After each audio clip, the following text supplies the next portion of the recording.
Assalamualaikum warahmatullahi wabarakatuh.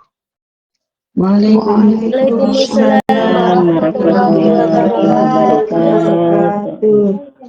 Iwami Jihadu dengan berkarya karya baju berbangsa berjuang Allahu Akbar. Barakallah. Alhamdulillah. A'udzu billahi minasyaitonir rajim. Bismillahirrahmanirrahim. Alhamdulillah walhamdulillah summa alhamdulillah. Asyhadu an la ilaha illallah wahdahu la syarikalah wa asyhadu anna Muhammadan abduhu wa rasuluh la nabiyya ba'dah. Allahumma salli wa sallim wa barik ala sayyidina Muhammad wa ala ali sayyidina Muhammad wakfina bihalalika an haramika wa aghnina bifazlika amman siwak. Amma ba'd. Hadratil kiram, kepada guru-guru kita, para kiai ibunya, ustadz wal ustadah, nafa'anallahu bihim wa bi'ulumihim fid dunya wal akhirah. Yang terhormat kepada Ibu Ketua dan seluruh jamaah Iwamid on Air tercinta dimanapun Anda berada. Semoga semuanya oleh Allah diberikan selalu kemudahan dalam segala urusan dan diberikan selalu keberkahan dalam segala aspek kehidupan. Amin ya rabbal alamin. Alhamdulillahirabbil alamin, berjumpa kembali dalam kajian kitab Safinatun Najah. Dan sebelum kita kaji kitabnya, mari semuanya untuk bersolawat kepada Nabi dengan mengucap Allahumma salli ala Sayyidina Muhammad wa ala ali Sayyidina Muhammad. Bismillahirrahmanirrahim. Subhanaka la ilma lana illa ma 'allamtana innaka antal alimul hakim. Faslun surutul wudu'i asyaratun. Bismillahirrahmanirrahim. Faslun tawiki kono fasal suwiji. Surutul wudu'i utai pira-pira syarate wudu iku asyaratun ono 10. Syarat sahnya wudu. Wudunya seseorang bisa dikatakan sah. Syarat itu harus dipenuhi sebelum berwudu. Apa Pak Ustadz bedanya syarat sama rukun? Kalau syarat itu harus terpenuhi sebelum perbuatan wudhu itu dilakukan. Sedangkan rukun wudhu itu adalah sesuatu yang wajib dilakukan ketika wudhu. Jadi kalau syarat sebelum wudhu, kalau ketika wudhu namanya rukun. Itu pada podo-podo wajib. Surutul wudu utawi syarat saya wudu. Syarat wudu iku asratun ono 10. Ada 10 syarat untuk agar seorang wudunya bisa sah sebelum melakukan rukun wudu. Apa yang pertama? Iku al-islamu Islam. Wudunya seseorang yang tidak beragama Islam tidak sah. Maka dalam syarahnya dikatakan fala yasihu min kafirin. Maka tidak sah wudunya dari orang kafir. Kenapa? Li'annahu ibadatun badaniyatun bi ghairi daruratin wa laysa huwa min ahliha. Wudu itu adalah ibadah badaniyah yang tidak ada unsur darurat. Sedangkan orang kafir tidak atau bukan ahli dari ibadah karena orang kafir. Maka syarat pertamanya wudu harus Islam. Tidak sah wudunya orang selain Islam. Watamyizu. Yang kedua, watamyizu lan tamyiz. Pinter. Sudah ngerti. Sudah tamyiz, sudah pinter. Maka fala yasihu wudu'u ghairil mumayyiz katiflin wa majnunin. maka tidak sah wudunya anak-anak yang belum pintar, usia di bawah 6 tahun, usia balita. Tidak sah wudunya anak usia balita, belum tamyiz, 5 tahun ke bawah atau 6 tahun ke bawah. Belum sah. Karena belum ngerti, belum pintar. Yang kedua, tidak sah wudunya orang gila. Orang yang gila juga tidak sah karena orang gila tidak berakal.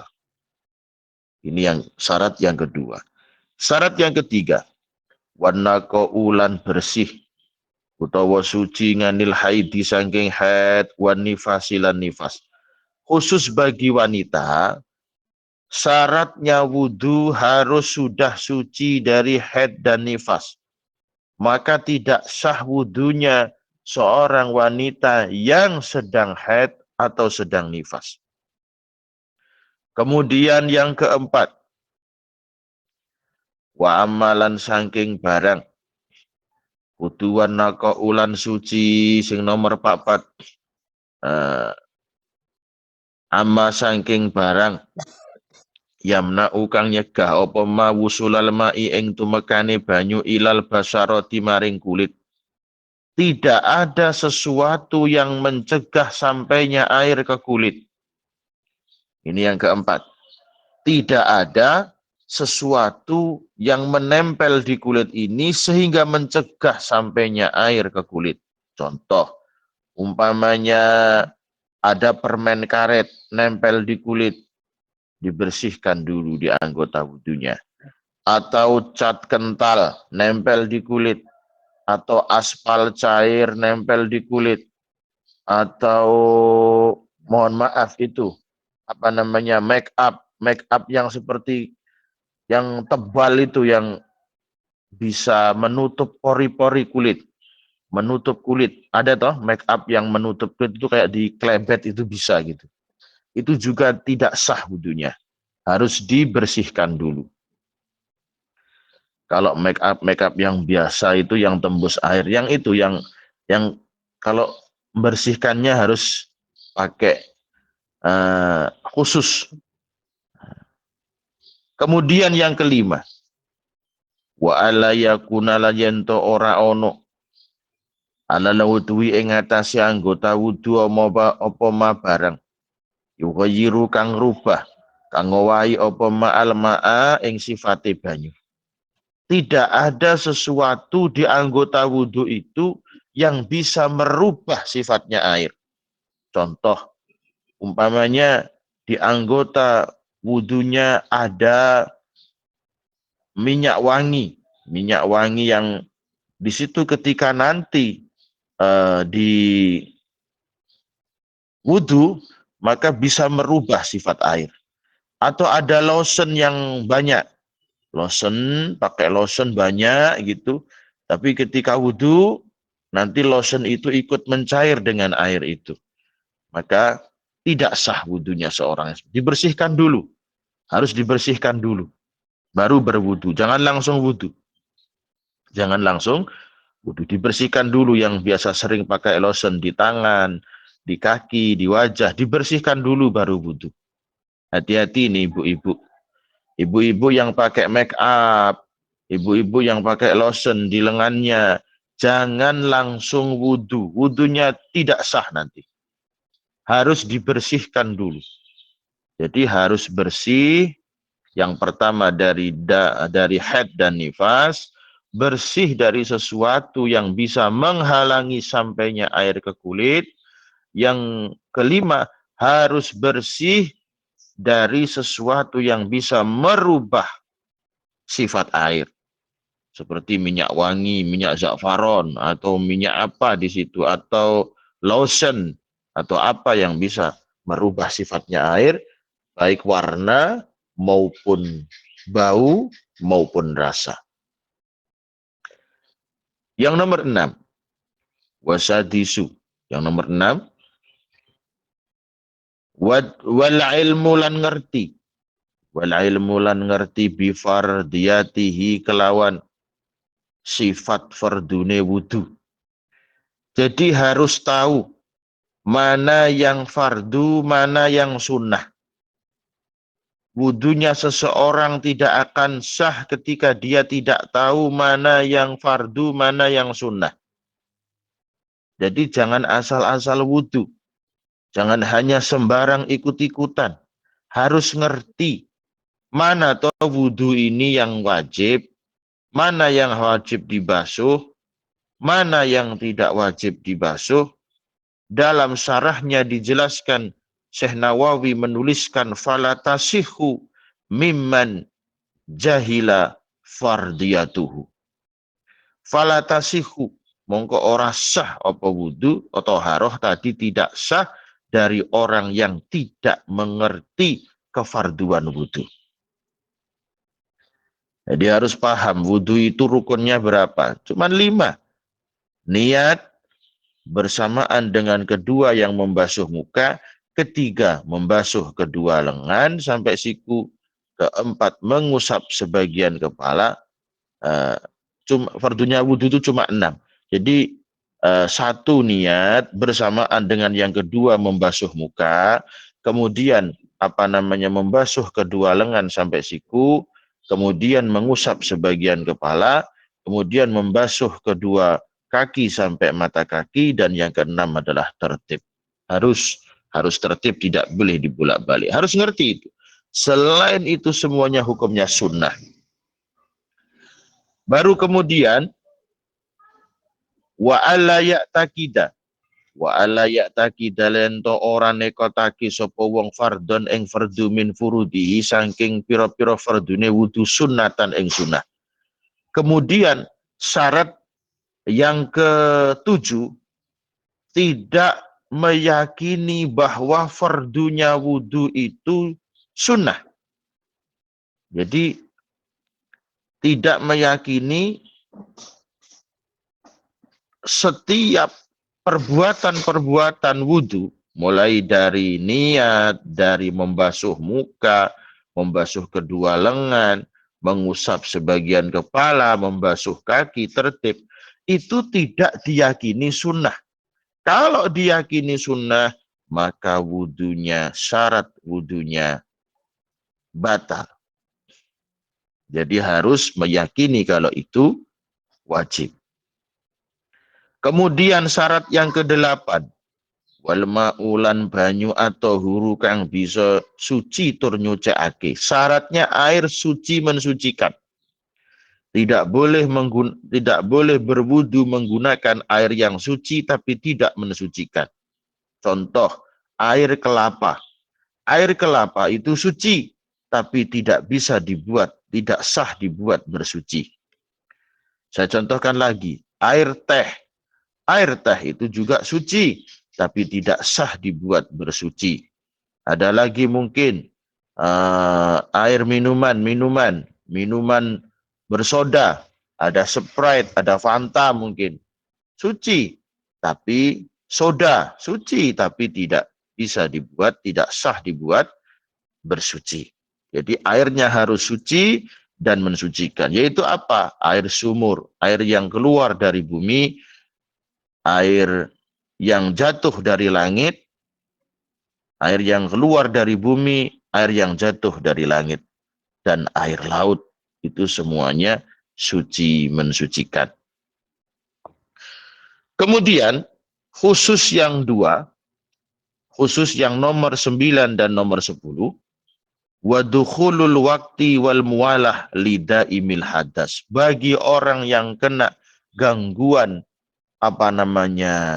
beser, gangguan beser atau istihadah bagi wanita, maka syaratnya ditambah 2. Harus sudah masuk waktu sholat dan harus mualah. Langsung. Jadi harus langsung. Maksudnya mualah itu.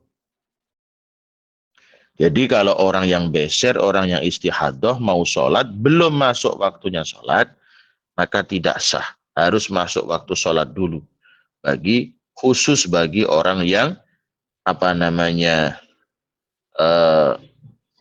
daimul hadas, orang yang hadasnya terus-terusan.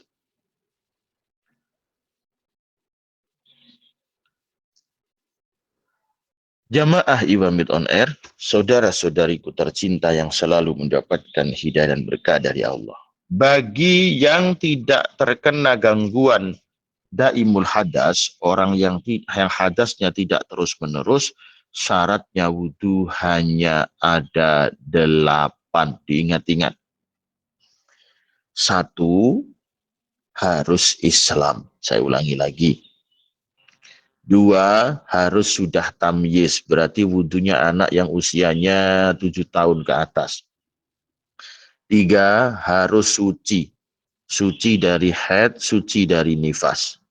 4, tidak ada sesuatu yang menghalangi sampainya air ke kulit. 5, di kulit kita tidak ada sesuatu yang merubah sifatnya air, baik baunya, warnanya, atau rasanya. Jadi kalau ibu-ibu, mbak-mbak memakai lotion, memakai make up, dibersihkan dulu sebelum berwudu. Jangan langsung wudu. Kalau langsung wudu, ada make up-nya bisa merubah sifatnya air, maka wudunya tidak sah. Kalau wudunya tidak sah, sholatnya tidak sah. Kemudian yang keenam, harus ngerti mana yang fardunya wudu. Mana yang fardu, mana yang sunnah, harus paham. Kalau tidak paham, tidak sah. Nomor 7, tidak meyakini fardu menjadi sunnah. Nomor 8, airnya harus suci mensucikan. Itu syaratnya wudu. Jadi nggak sembarangan. Ibadah itu tidak sembarangan. Ada satu kata, ibadah itu walaupun sedikit, tapi kok diilmuni dengan ilmu cara menjalankannya, maka bermanfaat. Ibadah sebanyak apapun, tapi kalau tidak dengan ilmu, maka tidak bermanfaat. Seperti itu. Qalilul amal ma'al ilmi yanfa' wa katsirul amal ma'al jahli la yanfa'. Sedikit perbuatan ibadah yang menggunakan ilmu itu bermanfaat, sedangkan banyaknya amal ibadah tanpa ilmu dengan kebodohan, maka tidak bermanfaat. Hati-hati. Segala jenis ibadah yang aturan khusus-khusus ada, maka harus disertakan ilmu. Tidak cukup hanya sekedar ikut-ikutan. Ojo syukur melok, syukur melok, syukur melok, oleh mung kesel, kudu diilmoni. Saudara-saudariku yang selalu mendapatkan hidayah dan berkah dari Allah. Dari ke-8 syarat wudu atau 10 syarat wudu bagi yang ditambah daimul hadas, maka yang paling sering belum dimengerti 1. Kadang orang itu wudu, cat-cat yang nempel di lengan, di kaki, belum dihilangkan sudah wudu. Itu banyak terjadi. Yang paling banyak terjadi pada ibu-ibu, make up wajahnya belum dihilangkan, lotion di lengannya belum dibersihkan, langsung aja wudu. Itu wudunya tidak sah. Saya baru ngerti ini Pak Ustadz loh, makanya ngaji. Kon ngaji berdoanya. Tidak menutup kemungkinan keluarga kita. Biasanya kan ibu-ibu, anak-anak kita kalau mau berangkat sekolah, mau pergi kemana, pakai lotion di lengannya. Pakai minyak wangi di telapak tangannya. Pakai minyak wangi atau pakai lotion di kakinya. Pakai make up di wajahnya. Pakai ini, itu, dan sebagainya. Pemutih lah, penutup pori-pori lah, pengkilat lah, kemerah-merahan itu apalah di sana. Semua ditempelkan. Nah, dengan itu langsung wudu. Maka kalau langsung wudu, make up dan lotionnya merubah sifatnya air yang mengalir di anggota wudhu itu, maka wudhunya tidak sah. Dan ini banyak terjadi sekarang. Karena tidak mau ngaji. Akhirnya, pokoknya lengannya masih tertutup lotion, masih ada lotionnya wangi di situ. Langsung aja wudhu. Wudhunya tidak sah. Jadi bersihkan dulu dengan air atau dengan apa. Terus, Ustadz, bagaimana hukumnya kalau make up-nya tidak tembus air? Berarti masuk syarat yang sebelumnya. Berarti ada sesuatu yang menghalangi sampainya air ke kulit, wudhunya juga tidak sah. Hati-hati bagi mbak-mbak, ibu-ibu, wanita-wanita yang pandai bermake up. Kalau kamu belum mengerti tentang syaratnya wudhu, hati-hati. Wah, kalau gitu nanti ribet Pak Ustadz. Make up-nya kan mahal, dikit-dikit wudhu, make up lagi, dikit-dikit wudhu, mahal. Masa gitu aja nggak sah? Ini peraturan, ini syariat.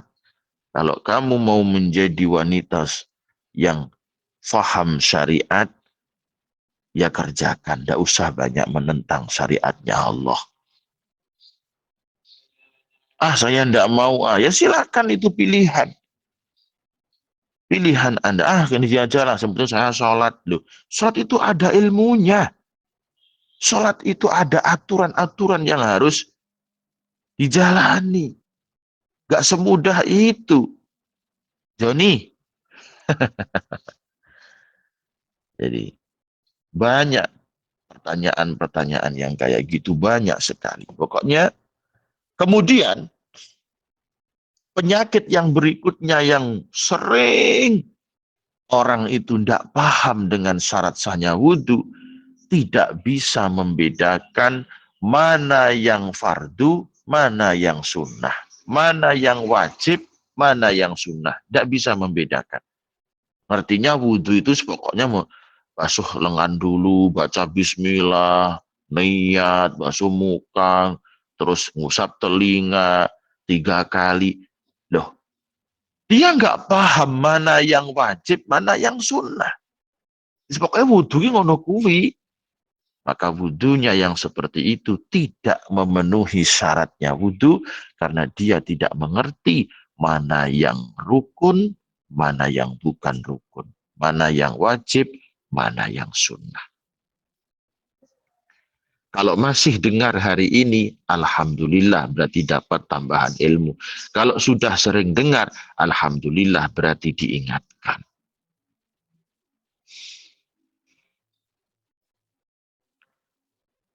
Dalam syarahnya, Syekh Nawawi mengatakan,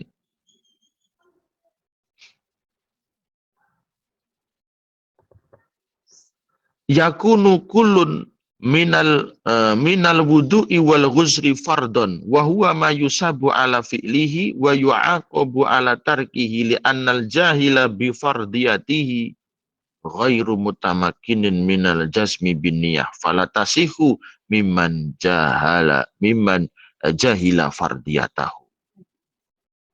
Orang kok diberikan kesempatan untuk belajar, dia tidak mau belajar mana yang fardu, mana yang sunnah, tidak bisa membedakan yang wajib itu mana, yang sunnah mana, maka dia termasuk orang yang meremehkan. Maka falatasihu mimman jahila fardiyatahu, maka tidak sah wudhunya seorang yang tidak mengerti fardunya wudhu. Jadi harus paham. Harus paham. Oh, sing fardu sing iki, sing sunnah. Jangan sampai masuk pada kategori berikutnya apa? Yang fardu dikira sunnah, yang sunnah dikira fardu. Itu banyak terjadi di mana-mana. Dan banyak sekali terjadi di mana-mana. Nggak ngerti karena ngerti ini pokoknya wudhu ya wis ngono kuwi. Nah, Ya bahkan kira-kira sing kudunge kuning ya orang paham loh. Oh iya ya. Nanti jadi sing wajib sing ngendi to loh. Bisa juga seperti itu. Nah, maka dari itu pagi hari ini kita harus betul-betul paham syarat sahnya wudhu. Ingat, apa bedanya syarat dengan rukun? Kalau syarat harus terpenuhi sebelum kita wudhu. Kalau rukun harus terpenuhi di waktu kita wudhu. Itu bedanya. Kalau syarat sebelum wudhu harus sudah terpenuhi. Kalau rukun wudhu harus terpenuhi ketika wudhu. Syaratnya wudhu ada 8 bagi orang yang tidak daimul hadas, ada 10 bagi orang yang daimul hadas. Sedangkan rukunnya wudhu ada 6. Nah, tuh. Paling enak mengingat begini, saya punya ilmu untuk mengingat-ingat. Rukun Islam ada 5, rukun iman ada 6. Sholat yang wajib ada 5 waktu, rukunnya wudhu ada 6. Nah, enak gitu aja kan? Enak itu kan. 1, niat. Niat itu adanya di hati. Bersamaan dengan membasuh muka, rukun wudhu yang kedua. Membasuh kedua lengan beserta siku, rukun wudhu yang ketiga. Mengusap sebagian kepala, rukun wudhu yang keempat. Membasuh kedua telapak kaki sampai beserta mata kaki, rukun wudhu yang kelima. Dan yang keenam harus tertib. Apa itu tertib? Tidak boleh terbolak-balik. Saudara-saudariku, jamaah Iwamit on Air tercinta dimanapun Anda berada, pagi hari ini kita membahas tentang syarat-syaratnya wudhu dan semuanya harus ngerti. Tidak ada terkecuali. Tidak boleh satupun orang Islam yang tidak mengerti tentang syaratnya wudhu. Karena itu mempengaruhi tentang sah dan tidaknya wudhu kita. Kalau mempengaruhi sah dan tidaknya wudhu kita, juga mempengaruhi sah dan tidaknya sholat kita.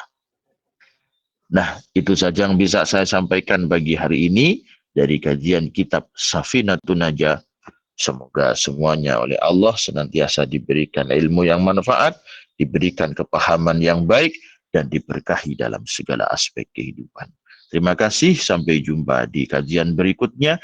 Usikum wa nafsi bitaqwallah subhanakallahumma wa bihamdika asyhadu an la ilaha illa anta astaghfiruka wa atubu ilaik. Wassalamualaikum warahmatullahi wabarakatuh. Waalaikumsalam.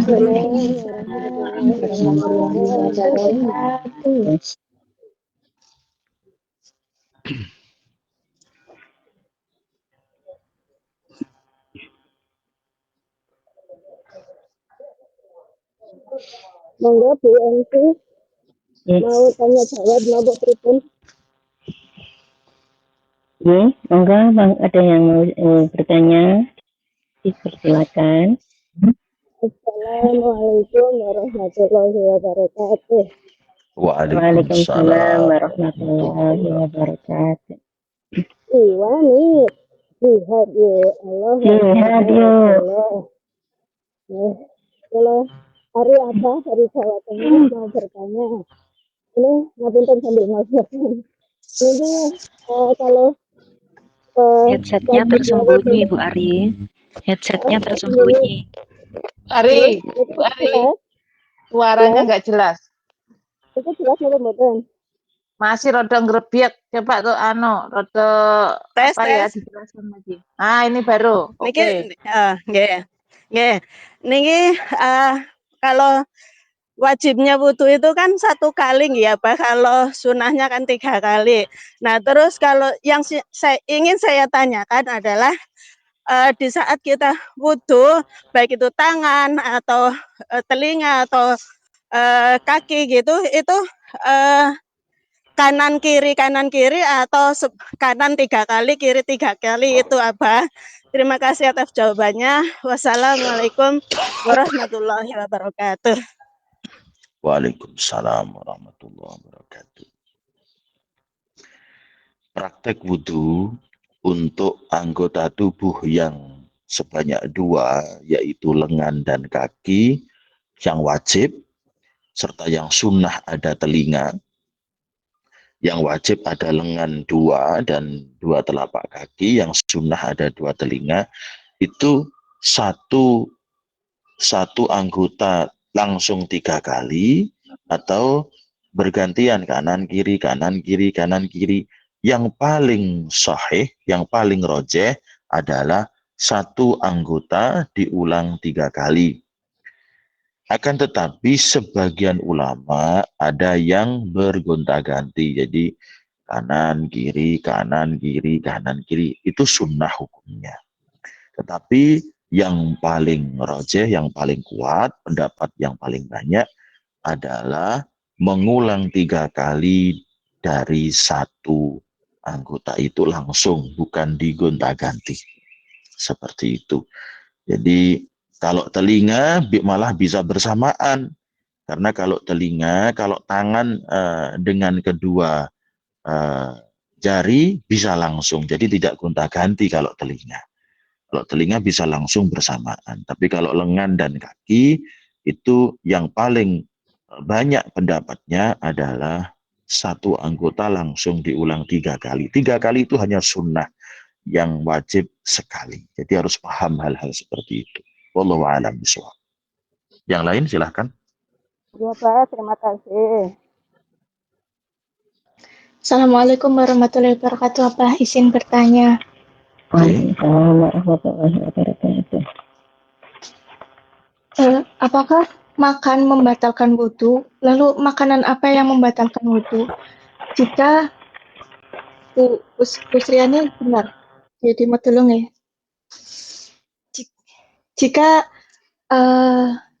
Jika mau wudhu itu karena di sini waktunya sebentar, jadi habis wudhu, habis membatalkan puasa, dalam kondisi wudhu, makan kurma dan air putih, terus sholat, apakah sholatnya sah, apakah wudhunya tidak batal, karena ingin mengambil keutamaan waktu antara maghrib dan isya, karena waktunya sangat mepet, karena pekerjaan. Matur suwun apa?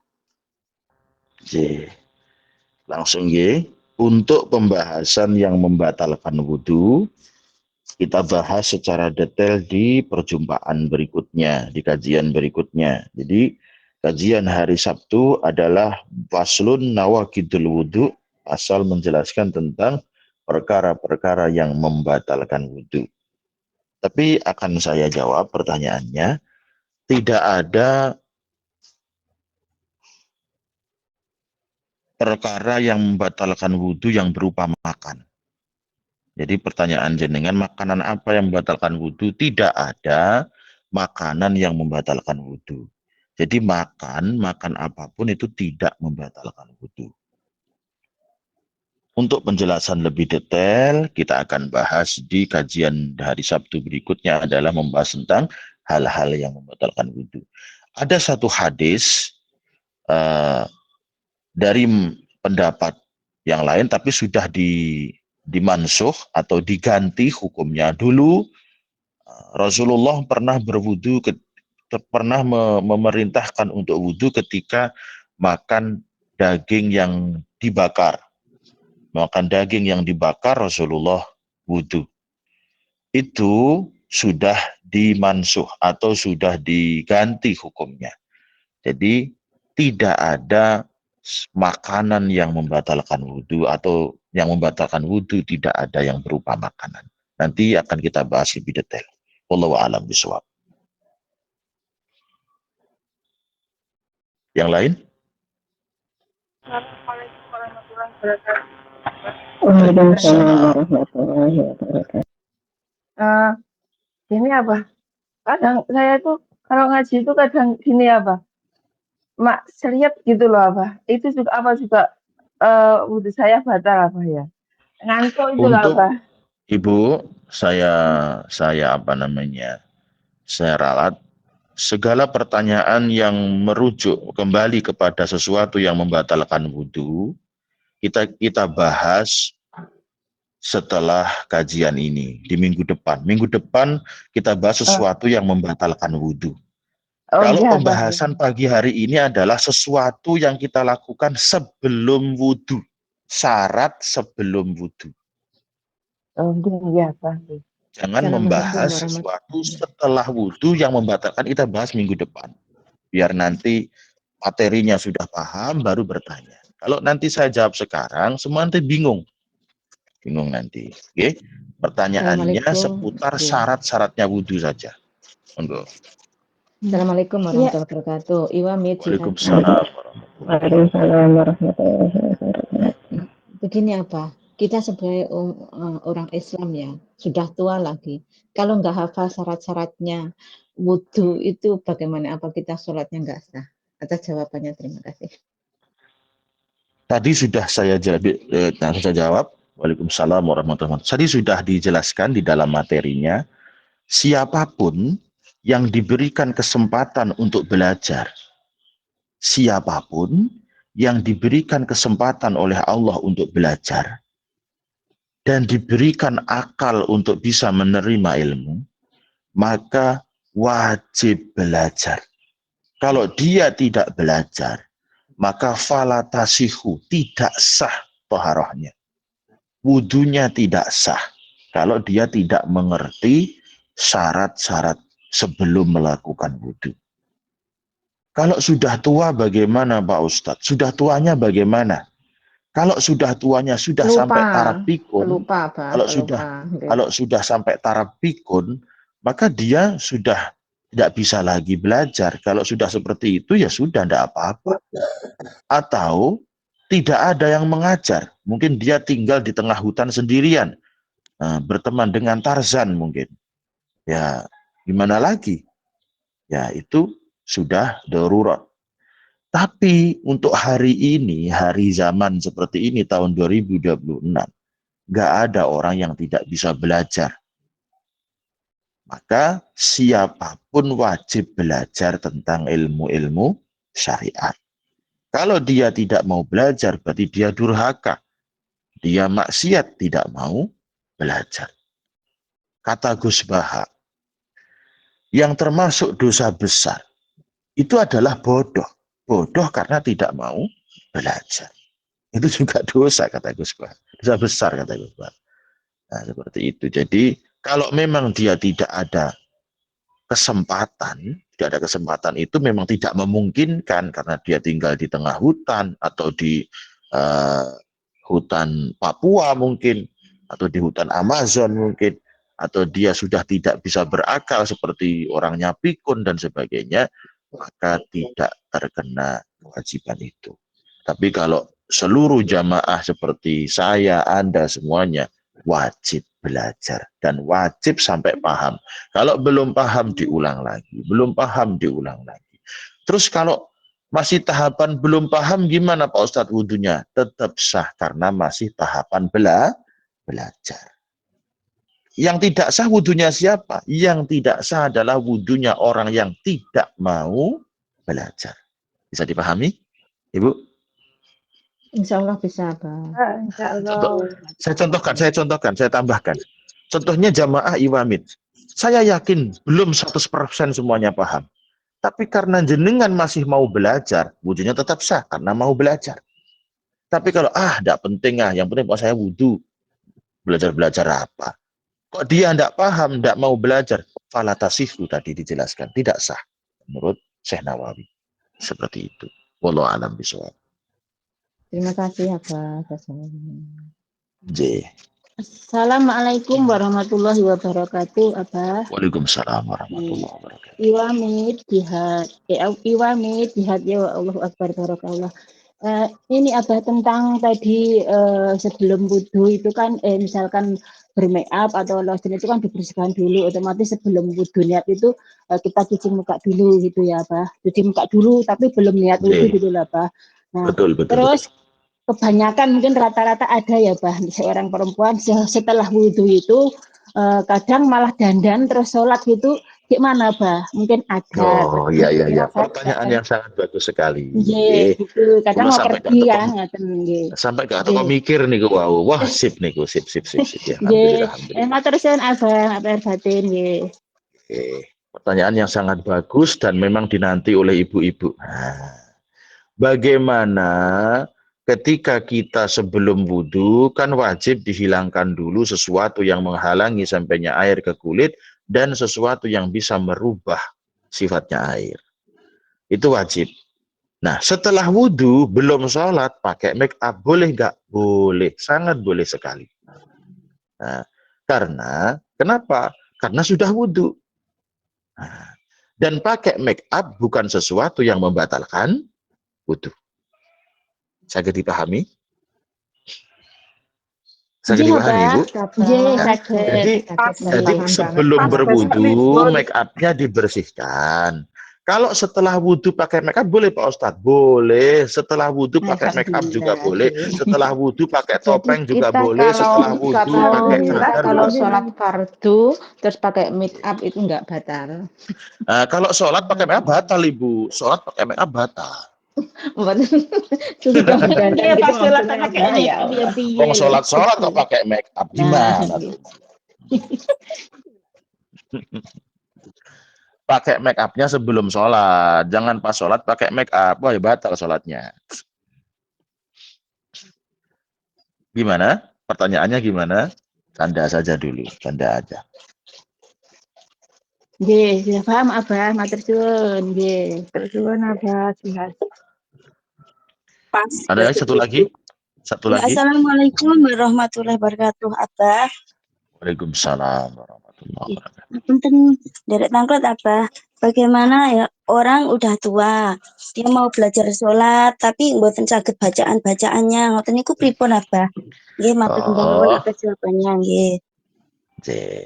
sholat, bacaan-bacaan sholat itu terbagi menjadi dua. Ada yang wajib, ada yang sunnah. Nanti kita akan bahas di pertemuan berikutnya yang lebih detail materinya. Tapi di sini akan saya jawab singkat saja. Bacaan-bacaan sholat itu ada yang menjadi rukun, ada yang sekedar sunnah. Sunnahnya terbagi dua, ada sunnah abad, ada sunnah hayat. Kalau tidak paham nanti dengarkan saja. Bacaan-bacaan dalam sholat yang wajib itu cuma 5. 1. Allahu Akbar, 2. Suratul Fatihah, 3. Tasyahud, 4. Sholawat, yang kelima Assalamualaikum. Cuma itu saja yang wajib. Nah, orang yang paling panjang, yang paling sulit itu 1 Al-Fatihah, 2 Tasyahud, yang paling sulit. Nah, kalau Al-Fatihah tidak bisa gimana Pak Ustadz? Itu bahasanya itu Al-Fatihah tidak hafal loh Pak Ustadz. Kalau tidak hafal, belajar. Kalau belajar tetap tidak hafal gimana Pak Ustadz? Sehafalnya sampai diulang 7 kali. Kalau hafalnya cuma Bismillahirrahmanirrahim gimana Pak Ustadz? Ya Bismillahirrahmanirrahim itu diulang 7 kali. Bismillahirrahmanirrahim, Bismillahirrahmanirrahim, Bismillahirrahmanirrahim, seperti itu. Sehafalnya. Untuk keterangan lebih lanjutnya kita akan bahas di pertemuan berikutnya. Intinya kalau orangnya sudah tua, bisanya apa? Kalau Bismillahirrahmanirrahim saja nggak bisa, sebisanya. Apa bisanya? Bismillah umpamanya. Ya udah Bismillah itu aja. Enak kan? Bisa dimengerti? Nggih, matur suwun Abah. Nah, jadi Itu masuk Allahu tahiyatulnya Akbar, itu masa Abah. udah bisa. Nggih. Gimana? At-tahiyatul kan mboten hafal niku panjang niku Abah. Niku napa? Apa? At-tahiyatul niku. At-tahiyatul. Kan sudah saya katakan tadi, ibu-ibuku sayang, kalau memang belajar itu wajib, kalau memang belajar tidak bisa, sebisanya. Oh, nggih, matur suwun. Sebisanya. Masa ngucap gini, at-tahiyatulillah. Itu bisa nggak? Kira-kira. Nggih, matur suwun sanget Abah. Nggih, tak sampaikan matur suwun. Jadi sebisanya. Kalau memang betul-betul tidak bisa. Agama itu mudah, syariat itu mudah. Jangan dipersulit.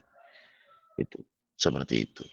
Kalau memang dia tidak bisa. Kalau bisa tapi tidak mau, beda lagi hukumnya. Dia sebenarnya bisa Pak Ustadz, tapi tidak mau suruh belajar, tidak sah sholatnya. Nah, itu sama dengan tadi. Sebenarnya dia bisa Pak Ustadz belajar, tapi tidak mau, sibuk dengan kerjanya. Nah, itu tidak sah. Wallahu a'lam bishawab. Ya, sudah ya. Kita sambung di kajian berikutnya, nggih.